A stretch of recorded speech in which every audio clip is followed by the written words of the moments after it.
Assalamualaikum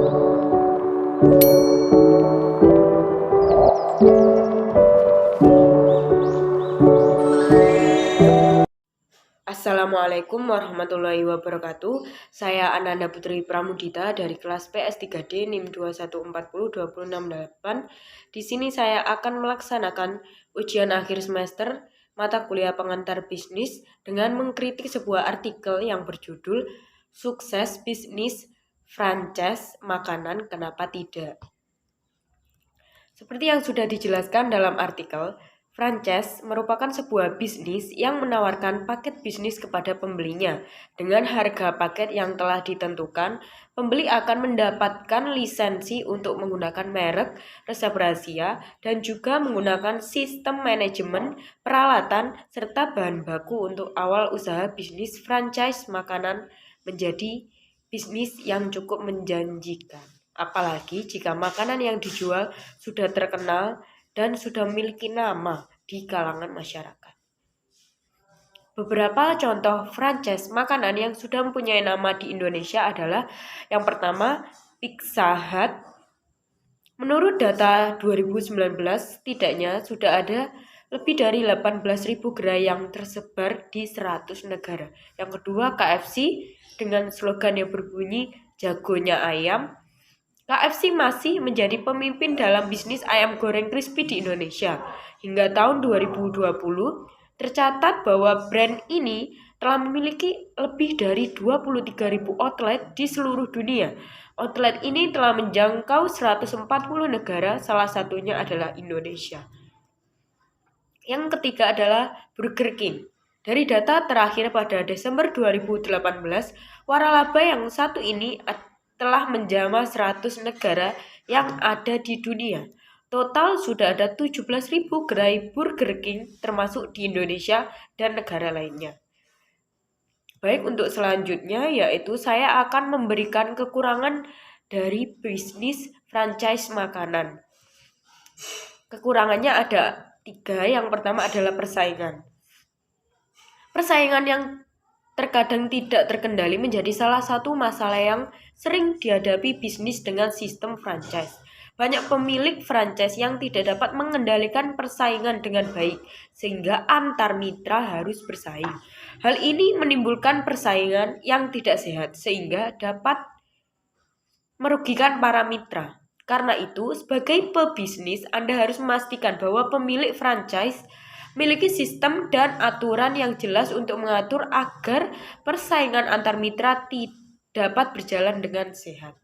Yang kedua, manajemen suplai bahan baku. Hal ini merupakan keuntungan sekaligus kerugian dari memulai bisnis dengan sistem franchise.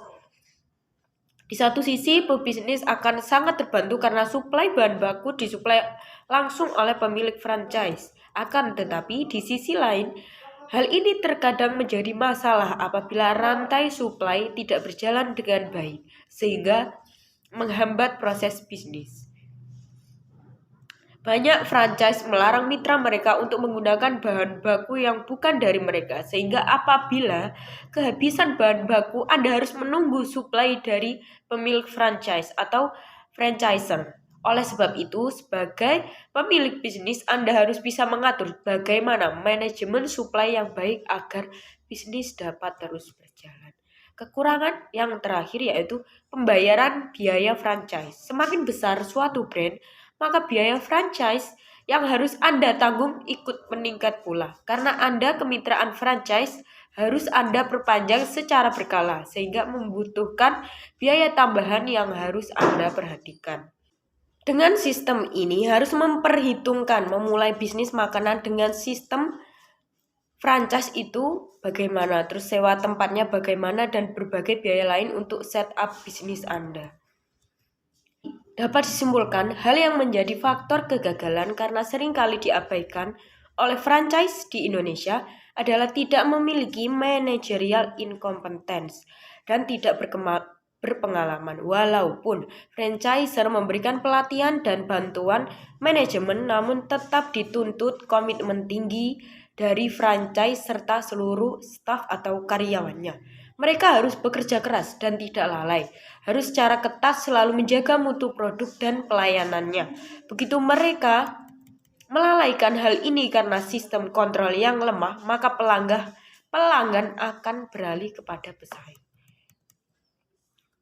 Jadi, solusi untuk bisnis franchise di Indonesia adalah, menurut saya, franchiser atau pihak yang memiliki usaha harus melakukan pelatihan secara berkala kepada pegawai franchise sehingga standar operasional dan mutu produk serta jasa sesuai dengan standar franchiser. Pelatihan bagi karyawan atau staff sehingga technical knowledge pun dapat diperoleh dari franchiser dan tidak ada masalah dengan manajemen operasionalnya. Solusi yang kedua, selain cukup tersedianya sumber daya manusia dengan keahlian yang dibutuhkan, juga program pelatihan dari franchiser harus dilaksanakan secara rutin. Semua ini akan menunjang semakin majunya bisnis franchise makanan di Indonesia. Lalu solusi yang terakhir yaitu masalah kompensasi bagi tenaga kerja bersaing dan pemerintah sudah mengaturnya melalui penetapan UMR yang selalu ditinjau ulang. Dengan demikian, persaingan tenaga kerja tergantung pada suasana kerja yang diciptakan oleh masing-masing outlet. Baik, sekian dari saya. Apabila ada kurang lebihnya, mohon maaf. Wassalamualaikum warahmatullahi wabarakatuh.